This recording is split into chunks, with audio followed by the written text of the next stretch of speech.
Welcome back to another episode of Out Loud Geek, where we discuss news and views about pop culture, science fiction, fantasy, food, cooking, the outdoors, and more.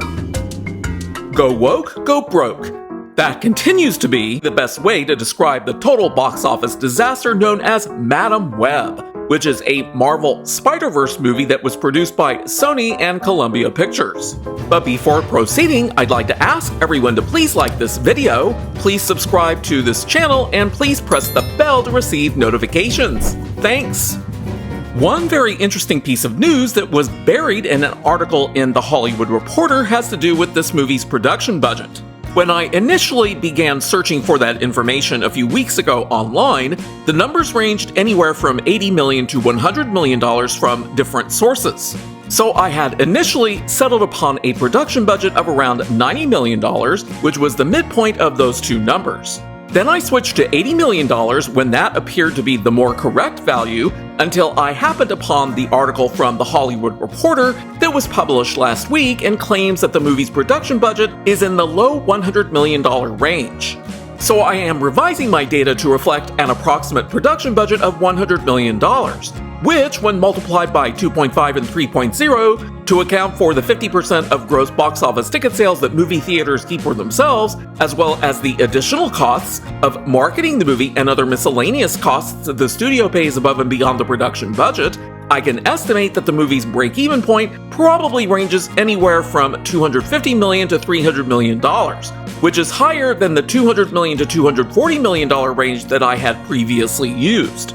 Now, in terms of domestic box office, this is the movie's second weekend at the box office, and Madam Web only managed to pull in around $6 million over the weekend and an additional $5.9 million during the week to bring its current domestic box office total up to $35.4 million. And the $6 million that it earned domestically this weekend was a 61% drop over what it had earned during its opening weekend. And there's something else. That $6 million second weekend domestic box office is the lowest for the entire suite of Marvel movies produced by Sony and Columbia Pictures. 2022's Morbius only earned $10.2 million domestically during its second weekend at the box office, and 2012's Ghost Rider Spirit of Vengeance only earned $9 million domestically. So Madam Web is outdoing both of those movies in terms of worst box office revenue. Internationally, the movie earned another $16.3 million to bring its current international box office total up to $42 million. Globally, the movie earned another $28.2 million to bring its current global box office total up to $77.4 million. And while that may sound good in of itself, trust me, it isn't, as I'm about to show. Using a range of possible average weekly drops of 24.07 to 44.21%, which are one standard deviation above and below the average weekly drop of 34.14% for Sony's and Columbia Pictures' previous 16 Marvel movies, I can project that the final domestic box office for Madam Web will likely be somewhere between $50.5 million at the low end, $58.4 million at the mid-range, and $72.5 million at the upper end. So it's pretty much a foregone conclusion now that Madam Web won't break $100 million at the domestic box office.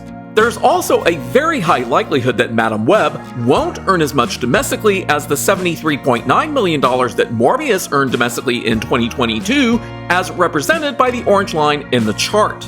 But there's still a good chance that Madam Web will earn more than the $51.8 million that 2012's Ghost Rider Spirit of Vengeance earned domestically, as represented by the green horizontal line in the chart.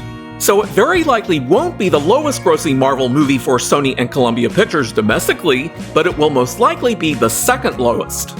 Using current box office data, as of today's box office, Madam Web now has a domestic share of 45.77%, which is lower than last week's due to domestic interest in the movie falling more quickly than international interest.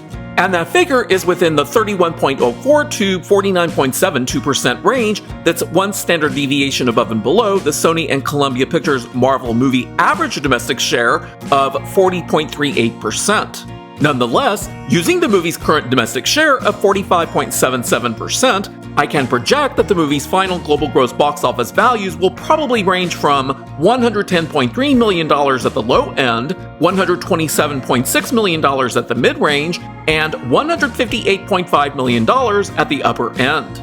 The lower end of this revised projected range is nearly the same as last week's, but the upper end dropped by a little more than $40 million, and the mid-range dropped by around $20 million. And given the revised estimated break-even point range of $250 million to $300 million, Madame Web doesn't have a snowball's chance in hell of breaking even at this point. In fact, given that the mid-range projected value of $127.6 million has the highest probability of occurring, it's safe to say that Madame Web is more than likely going to become the lowest grossing movie worldwide for the entire suite of Marvel movies produced by Sony and Columbia Pictures. And this is amazingly similar to the fate of Disney's most recent female-led MCU movie, The Marvels, which became the lowest grossing movie ever for the entire MCU and its 33 movies. So yes, Madame Web is a definite flop for Sony and Columbia Pictures. The movie stands to lose $91.5 million to $189.7 million in global gross box office revenue, which, when divided by 2 to account for the 50% of gross box office ticket sales that movie theaters keep for themselves, means that Sony and Columbia Pictures are probably going to lose somewhere on the order of $45.7 million to $94.9 million.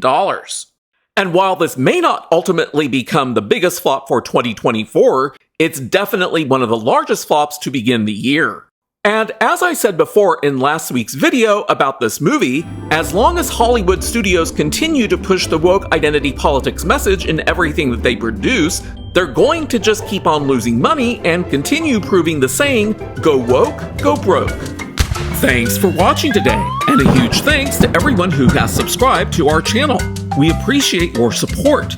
If you enjoyed this video, please press the like button, and please feel free to share a comment. If you'd like to help support this channel, please press the red subscribe button, and please press the bell to receive notifications for new content. You can also find us on Facebook, Instagram, Threads, and Twitter by clicking on the links in the description. Until next time, this is Out Loud Geek.